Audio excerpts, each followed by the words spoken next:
Hi, I'm Scott Manley Hadley. This is Triumph of the Nerd TV, hashtag TOTNTV. This episode is all about Sheffield. We're speaking to Honor Gavin, Chris Jones and Stephen Kay, who all live there at the moment. Stephen Kay is a native. We're going to open with his description of how he sees his city's character. I mean, they say to write about what you know, and I know this place and know how it thinks and how it feels, sort of, and it does become a character in my books, really, in my writing, because it's a different place to everywhere else. It's not like Leeds, it's not like Nottingham, it's not like Manchester. It's got its own characteristics and its own sort of soul, really.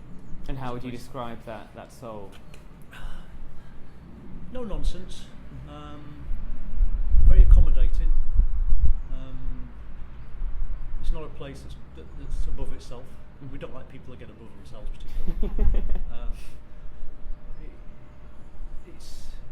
It is what it is, and you know, that sort of attitude where you take it for what it is, and if you don't like it, then you can do one. You know, it's not pretentious. It's not not pretentious in any way. Yeah. No, it's That's not. good. How are you finding living in Sheffield as a smaller city than Birmingham?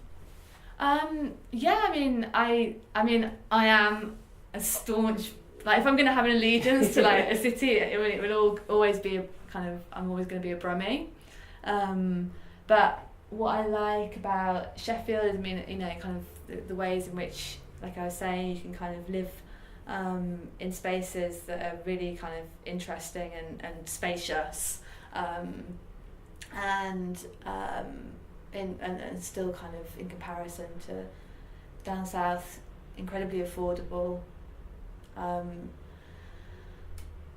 Not incredibly, but and Sheffield also has a really rich history in terms of music and a lot of DIY stuff, which you sort of have to sort of seek out, and it takes a little bit longer than I think in some other cities even kind of can do to sort of find that stuff, but it is there. And I was going to say something else, but now I've forgotten. I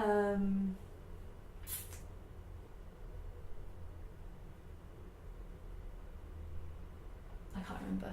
What I kind of have really kind of got into with Sheffield is sort of just sort of in a haphazard way researching all the clubs that were once here and that have gone, because then you kind of hear these stories about how Sheffield was really just kind of, had these incredibly kind of large kind of clubs that were just kind of look amazing in the pictures, and that don't, there are clubs, but like, it doesn't, it just has this kind of history in terms of the kind of also the rave stuff as well. Like, there's all that kind of, you can feel it, sometimes, which is kind of cool. Well, it's got quite an interesting topography here. So there's, is it multiple hills or one main hill? So I felt like I came down and up again as I walked up here. I think there's been, it's not, I don't know the city still as well as I do, Birmingham, but I was talking to someone the other day who was saying how when they first came to Sheffield and they got off the train station, as you did, you went through a series of underground passes before you kind of surfaced, and there was a lot more of that underground kind of connections previously, and they've kind of changed that quite significantly. So I think some of that kind of brutalist side is less palpable now in Sheffield. I like the big water feature by the station. I thought that was quite. Oh, the one that goes down the hill. Yeah. How long have you been in Sheffield? I've lived here for 27 years now. And why did you come here? What led you to Sheffield? I actually came here to do a PhD on the poetry of Tom Gunn. He's a personal hero of mine. So that took me 4.5 years, and I decided to stay because I love the city so much. What about the city is it that appeals? I think in the simplest possible, one of the simplest ways of looking at it, you could say it's got views. Everyone's got views. And they'll tell you their views. It's quite a friendly city, but also the fact that we live on hillsides, and the fact that every day I see a different view, and I've never seen the city the same in the 27 years I've been here. So I'll notice something different every day. That's great. So it's a very inspiring city. I mean, it seems very literary. I mean, certainly there's, I mean, just from my sort of small research in the last week or so, I found lots of writers and publishers in the city. There's and other stories who are sort of a quite big hit. Yeah, well, they're coming here. Stefan's coming. Yeah, he's moving here very soon, or he's moved here now. Yeah. Do you think there's something about the city that inspires writing? I think the fact that we live on sort of the urban, rural kind of boundaries, I think interests people. So we've got the Peak District on our doorstep, and as a writer, I can walk 20 minutes into countryside and 20 minutes into the city centre. I think that interests people. Yeah, that's quite people, I think. There's the River Don was sort of an interesting catchment area for writers because it's a green corridor, and it's regarded quite sort of it's had quite a lot of interest from scientists and ecology specialists in terms of how the city's being re-greened, kind of sort of the environmental side of it. So I think writers sort of feed into that kind of interest in the mixture between the urban and the rural. Even in the city centre, you can see kingfishers, for example. Oh wow! You know, just walking along the River Don towards Meadowhall, amongst the factories, you see flashes of yeah, which is, you know, you expect it in some rural river on the River Wye or you know, along the Ouse or whatever, but actually Sheffield has otters now. Otters are returning to Sheffield. Is that naturally, or have they been reintroduced? Well, no, naturally, because the rivers are now no longer poisoned by factories and steelworks. So there's fish coming back, which means the otters come back upstream. Are there sort of other negative effects of deindustrialisation? Well, I think Sheffield struggles because it doesn't have the same power as Manchester or Leeds in terms of its, wealth generating industries. Because a lot of insurance and banking in Leeds and Manchester. Sheffield's more of a kind of, without generalising too much, there is a kind of, there's a sort of green or a kind of alternative element to Sheffield that you can easily find, I think.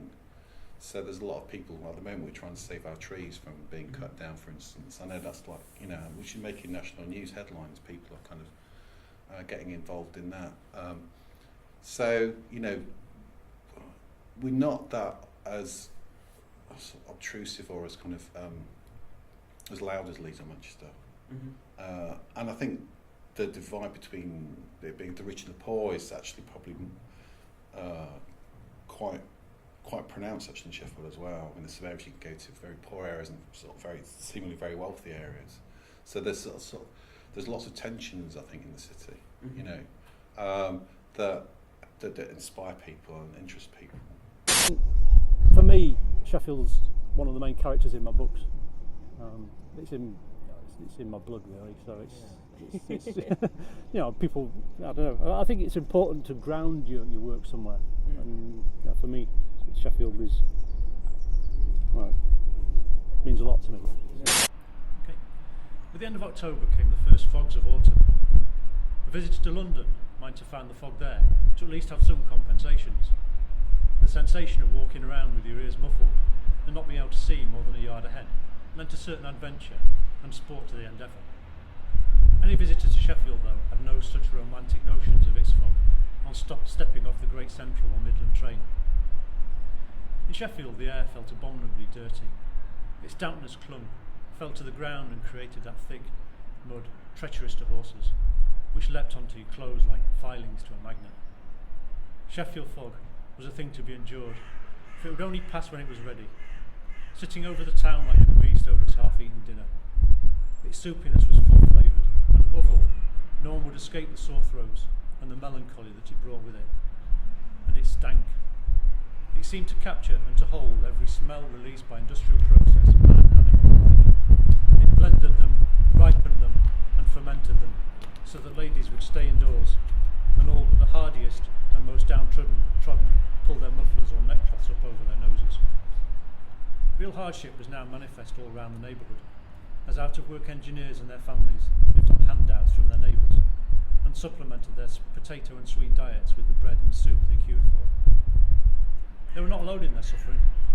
On the hills above Sheffield, the Earl of Warncliffe and his guest Balfour and others found it too foggy to play golf, and had to settle instead for shooting 1,100 rabbits and 150 brace of pheasants, most of which, entertainment over, were piled up and left to rot. Back amongst the blackened bricks, money was collected in boxes, and brassy instruments attempted to blow away the fog at parades of the Newhall, Tinsley Victoria, or with the United Grimesthorpe bands, marching from Ellesmere Road Temperance Hall to town. Attempts were made to raise funds and spirits. Glees were sung by Attercliffe Clarion Glee Club. Charity concerts, magic lantern shows, and lectures on things like a trip to the moon were held at Liberal clubs.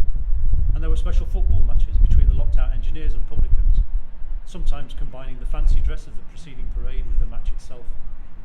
Rab and some of the United team wandered along after training to join 5,000 or so spectators to watch such a game at the Sheaf House ground. The players were given many a pat on their back for their unbeaten run, and they all felt obliged to empty the change from their pockets into collection boxes, or to buy buttonholes or oranges from the women touring the ground. The Great Dane, that his owner said, ate 3 blokes Rab's size every day for breakfast, had a collecting box round his neck, and Rab had little choice but to put in a threepenny bit he had been holding back. That's good. Okay. Time for the other one as well? You want Yeah, I to think do so, this one? yeah, just in case. The birth one.